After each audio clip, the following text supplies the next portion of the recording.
Good afternoon. I'm John Lipsky. I'm the Vice Chair of the Bretton Woods Committee. And on behalf of my colleagues, members, and the board, everyone connected with the Bretton Woods Committee, we want to welcome you to this Spring Summit 2025. Now, my friend Austin Goolsbee, who's currently the president of the Chicago Federal Reserve Bank, has taken recently to saying it's hard to see forward because there's a lot of dust in the air.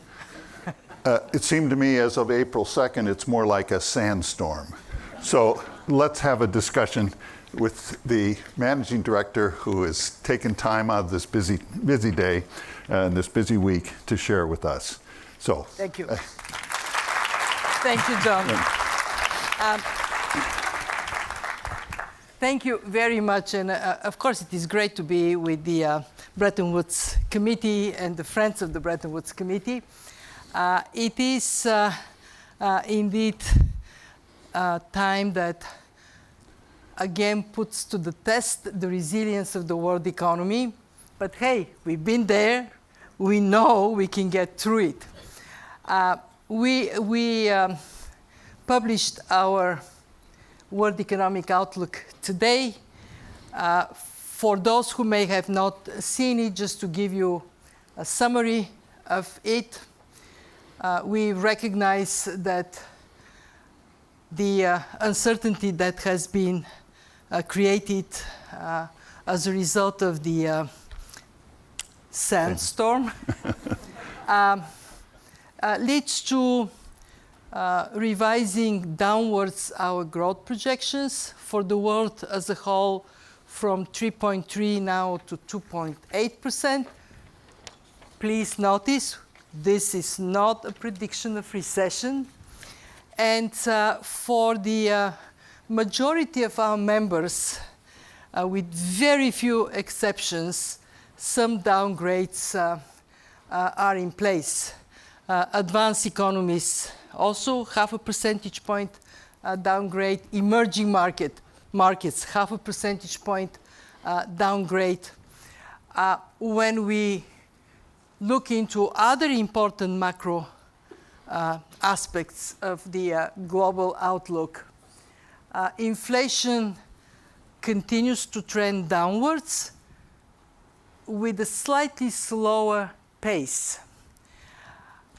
Financial conditions have become somewhat tighter, but markets are functioning, and there is no disorderly anything that we should get truly very deeply, seriously concerned about. The uncertainty, as we all know, not good for growth, because investors are unsure whether to invest. Consumers are unsure whether they should go forward with their purchases. And that is what primarily causes the projected slowdown.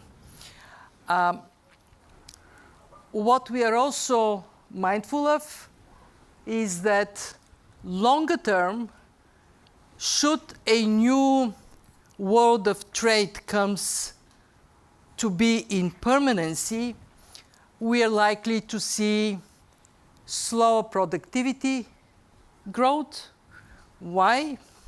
Because allocation of resources with the constraint of doing more at home and less trading with others possibly would be less efficient than otherwise. And this is particularly true for smaller economies. What do we do in this environment? What we are very strongly recommending from the fund is first, bring uncertainty down. Find a resolution, come to an agreement of parameters that would then be giving that sense of we know where we are headed. We are here, these are our spring meetings, and this is a very good place, talk with each other, create that sense of we can move to a place where this very heavy cloud of uncertainty, you talk about sand dust, it may be kind of sandy on our heads, that we lift it up. Most importantly, however, we remind our members that whenever you are in a tougher place, a challenge is an opportunity, and the impossible becomes possible. Look at Germany. For many, many years, Germany has been debating whether they should eliminate the debt brake. Where is the debt brake now? Gone. And that is very good for Germany, good for Europe, creates more space, and we hope that that approach to addressing obstacles that for good reasons have been there at this time may help countries to reduce imbalances. China, reduce your imbalance in terms of not consuming domestically enough, create more opportunities for domestic consumption, more incentives for it, take the state to be more appropriately placed in the economy, reduce debt imbalance. In the European Union, are there Europeans in the audience? Yes, I think there. Yes. Okay. Many. Europe can complete the banking union. Europe can move to have a capital markets union. And most importantly, eliminate the barriers among countries in the European Union so they trade among themselves more easily. And here in the United States, budget deficit. Bring it down, that would help the US, and of course, all of this would help the world economy. To all countries that are here, I have one very simple message. Get your own house in order. Mm-hmm. There are reforms on the fiscal side. There are actions related to financial stability, to your financial sector, actions that taken together can give you a better standing in a world of more frequent shocks.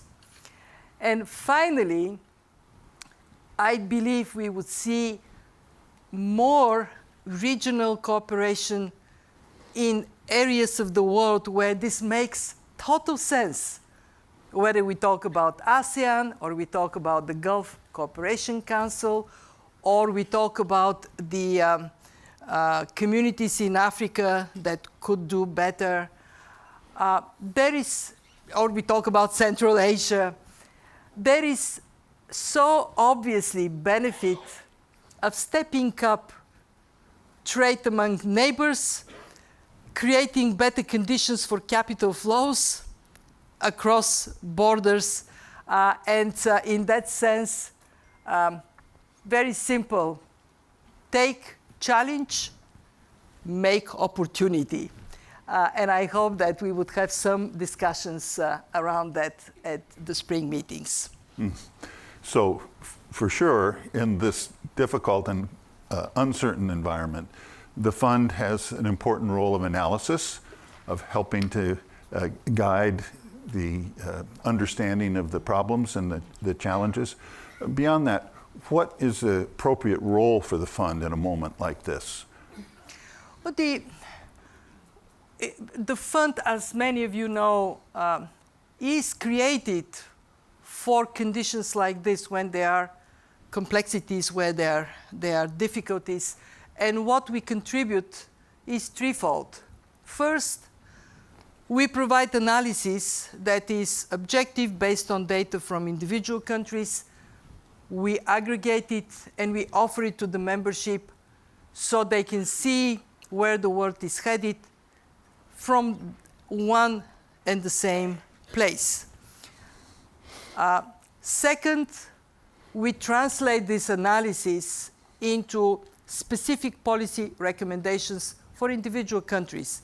And what I can tell you, my colleagues and I are concentrated on is to move more of the capacity, the skills, the abilities of the fund to serve individual countries, because we are no more in a place where, as we were after COVID, everybody faced the same problem, everybody had to do the same thing. Monetary policy accommodation, fiscal policy accommodation, protect the most vulnerable. Different countries face different combination of challenges. For example, in some countries, there could be more the impact of a supply shock. And there is a risk that inflation may go up. In other places, there could be demand shock. The economy may be slowing even more as a result. So, and different countries are telling us, please, IMF, we love you dearly, but don't come with cookie cutter advice to us. And for this reason, John, you would see the fund very focused on what is our biggest contribution to our members: macroeconomic, financial stability, and how countries, what specifically countries can do to enhance it.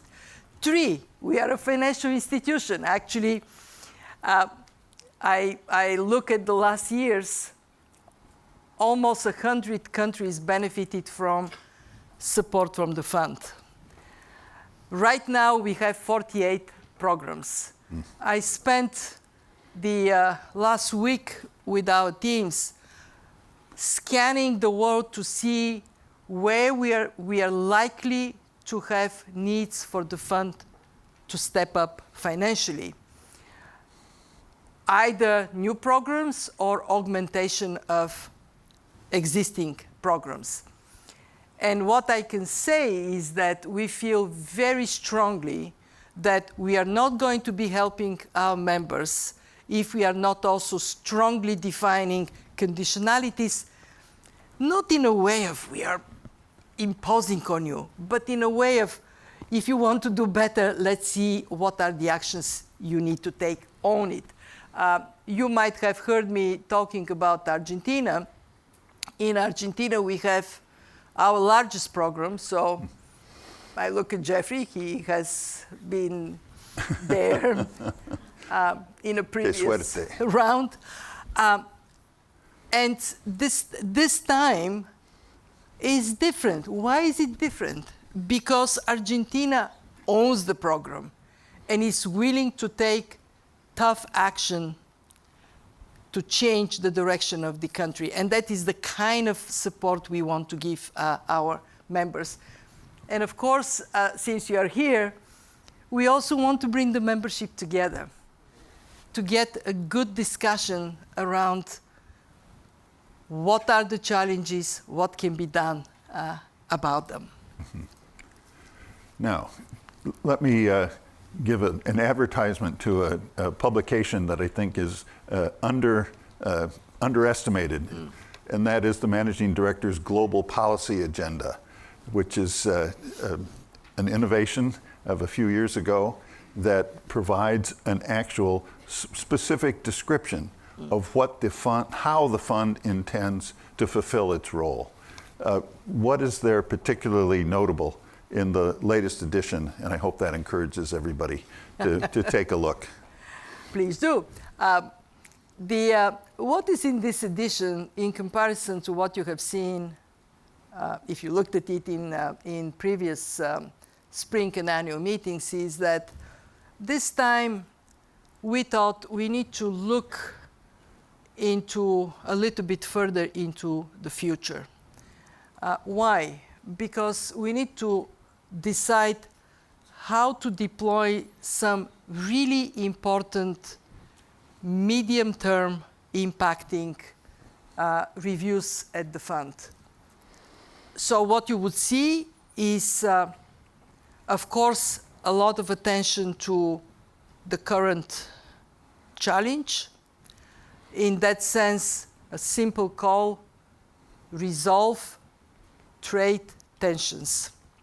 Especially the large economies find a pathway so we can reduce uncertainty, improve conditions for growth.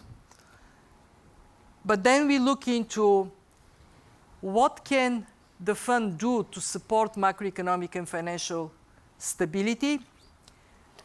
And we look into what can the fund do in a multipolar world to support strong global financial safety net. On macroeconomic financial stability, there are two reviews that would have significance for how we deploy the fund. First, review of surveillance. How do we define efficient, effective, impactful surveillance that would help our countries and help the global community? And the second one is review of conditionality. What have we learned from conditionality? What does it mean for our programs? How we can go about it? We also would be looking very carefully into the balance of instruments, our lending instruments. What we all recognize is that we are in a more shock-prone world, so building resilience to shocks really matters. But what does it mean for lending? We have, as you probably know, we have the so-called precautionary lending instruments. How do we use them? What do we, that goes also in the review of conditionality, how do we make them effective, given that this is specifically for countries that are strong, that have strong fundamentals? And then we need to look into the way we design shorter and longer term programs. How do we decide whether it is a 9 months or a 4-year program? And a very important question, I'm sure you have been, if you watch the fund, you know that we are wrestling with it. How do we decide about countries that go on and on and on and on, program after program after program after program? Right now, we have 3 of these countries: Pakistan, Egypt, Argentina. There are some others, but these are particularly noticeable. And what we have agreed with the countries is, look, do it right. Let's imagine a future in which you don't have any more programs with the IMF. What would it take to get there? I started my meetings this year with a meeting with the delegation from Pakistan. And I can tell you the program in Pakistan, disciplined, things are improving, you can see it. The only issue there is stay the course, so we don't meander back into. It was amazing. So we are sitting with the minister. He's great, the finance minister of Pakistan. We are sitting there, and I turn to him, and of course I say, stay the course. So he smiles, he shows me his notes, what he's supposed to tell me, and of course there with big letters, stay the course. That is how we want to get. We want to get ahead of this problem of repeat programs. We also have to recognize that there are cases when actually it would take a long time. And we should not pretend that we have a 4-year program, and it's done. But be honest about it. Define engagement that is a longer-term engagement up front. You will see in the GPA, I mentioned Global Financial Safety Net. We would be looking more thoroughly into the role of the fund, how we cooperate with other elements of the Global Financial Safety Net, the regional financial arrangements, regional institutions, as well as major central banks, especially major central banks that provide swap lines, often in the context of fund programs. Finally, the GPA is to get a message to everybody. The fund walks its own talk. We give advice to countries, focus, be fiscally responsible. We do the same. Maybe not many of you know, but the fund's budget today is, in real terms, what it was 20 years ago. And that gives me a foot to stand on when I talk to my delegation, say, be fiscally responsible, don't spend money you don't have. Here it is. We stick to it. Very good. But now this sounds like, in addition to dealing with the very short-term challenges and this huge uncertainty, the fund is going to be doing a quite thorough review of how it goes about working. Is this supported by the executive board, I'm sure? Will this be discussed at the IMFC in this meeting? Yes. I should also add that one issue that came time and again in our engagement with the membership was you, the IMF, you give us good advice on macroeconomic and financial stability, but stability has to be for something. It has to be to support growth. Yes. So can you please be also more proactive in helping us lift our growth potential? So you would see in the GPA more attention to the role of structural reforms that are pro-growth and pro-putting the private sector in the driver's seat of economies. We have already discussed it with our board of directors. I can tell you that the reaction, the engagement was very good, and the reaction is very positive. I will present it during the IMFC meeting with the expectation that we would hear back from members. I'm not just looking for endorsement, I'm looking for how can we do really well for you. You want engagement. I want engagement, yes. As well as endorsement.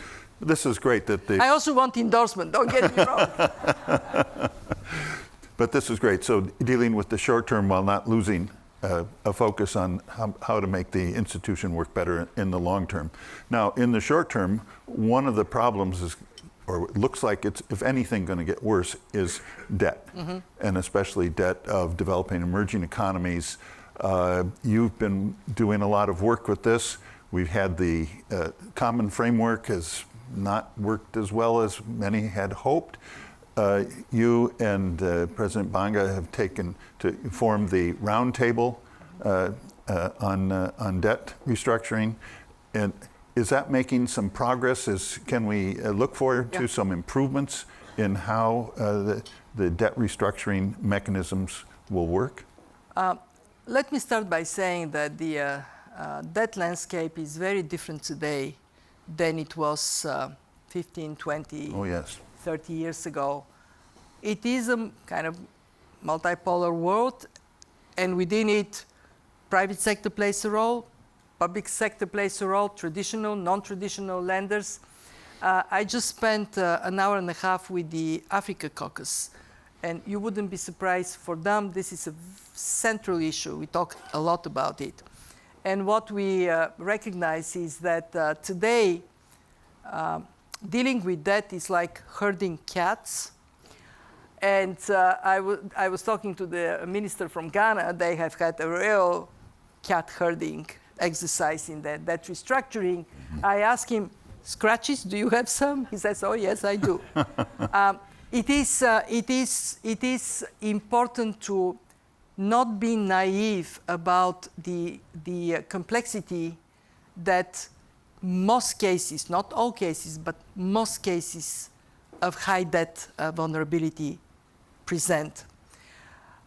And this is why we created the Global Sovereign Debt Roundtable, because we realized that the common framework between the new and the traditional and new creditors and individual countries is not making the most important step of defining what is a good debt restructuring process, how we can go about it, and then bringing common view from public sector, from private sector, public, traditional, new, private sector institutions, and the debtor countries themselves.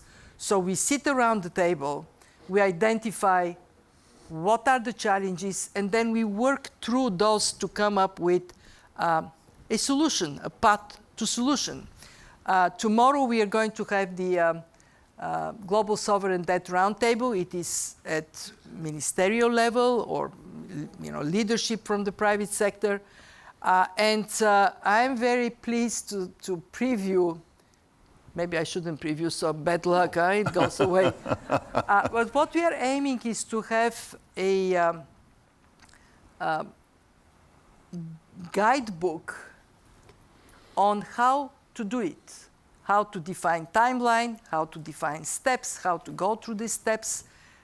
And this kind of playbook for debt restructuring is now endorsed by everybody, meaning that we expect that the next country we go to do debt restructuring, we use the playbook.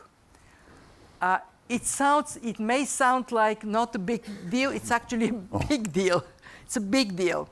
I also heard from the Africa caucus something that I'm going to discuss in details with my colleagues. That, yes, that's great, roundtable, playbook, but we, the countries, we expect you, the IMF, you to make sure that restructurings happen, that debt management is done properly. We look up to you.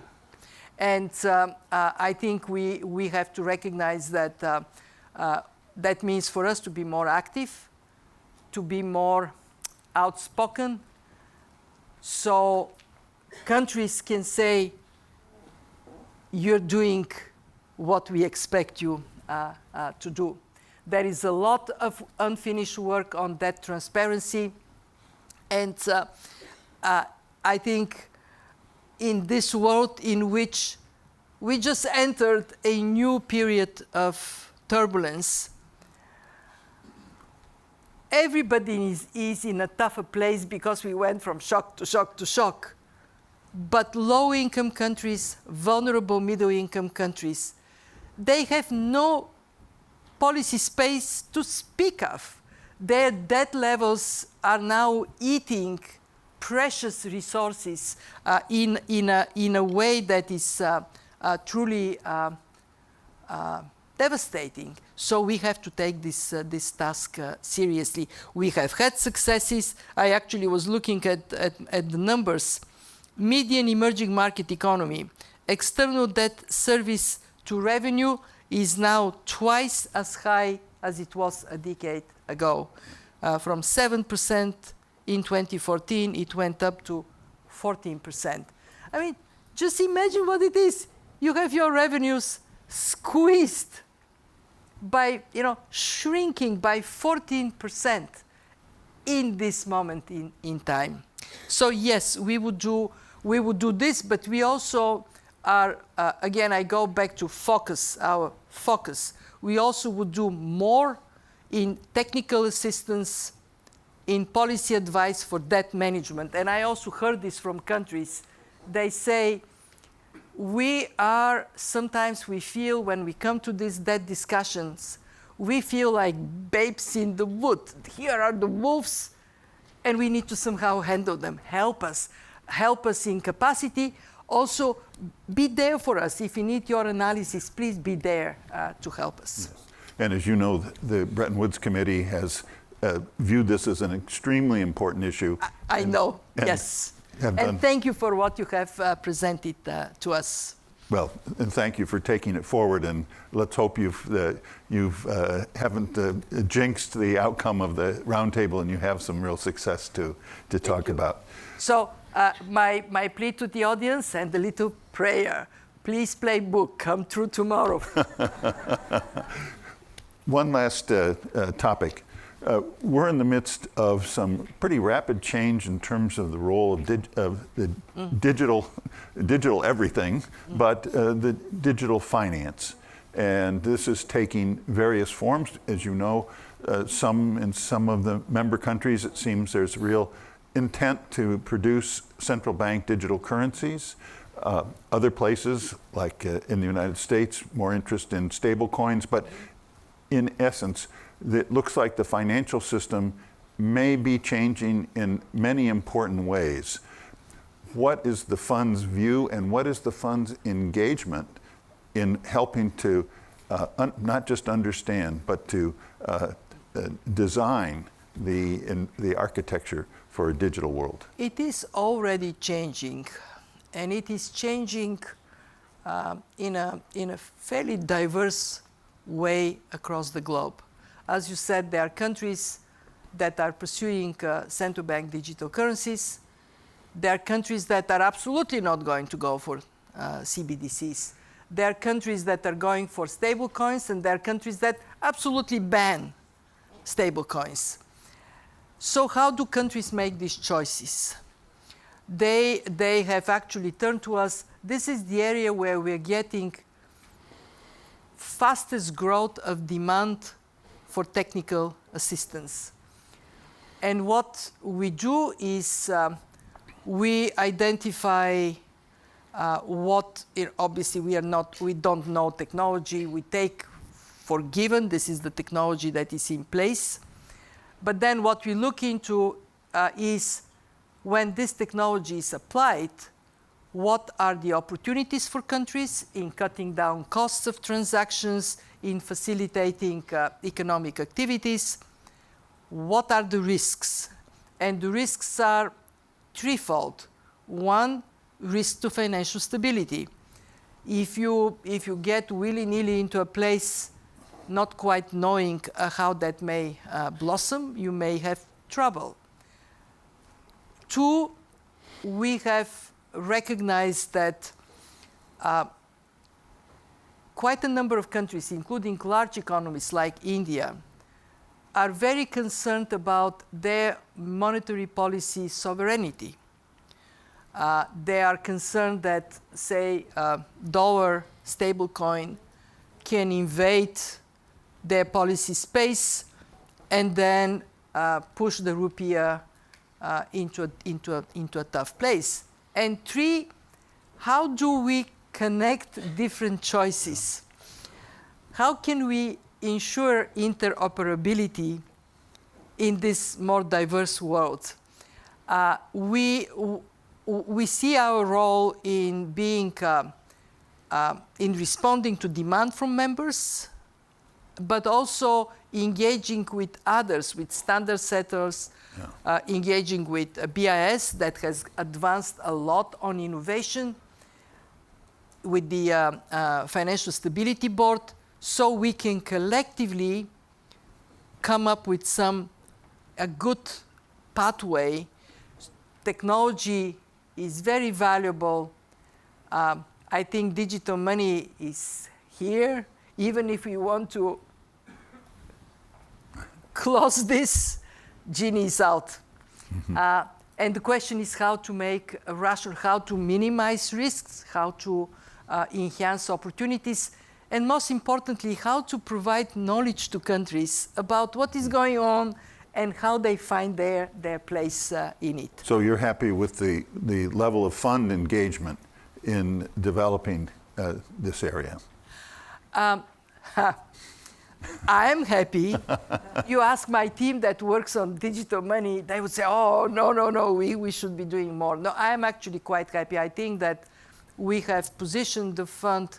We actually spent time to say, Jeffrey was with us at that time, to say, what is the role of the fund in digital money? And then define comparative advantage, what other people are doing, and not go there, but do what we can do to contribute. So yes. Well, thank you. I think we've heard a very clear message.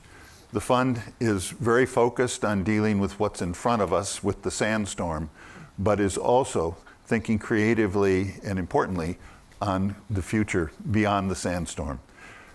Managing Director, thank you so much for the time, and thank you for your service. Thank you. Thank you, John. Thank you.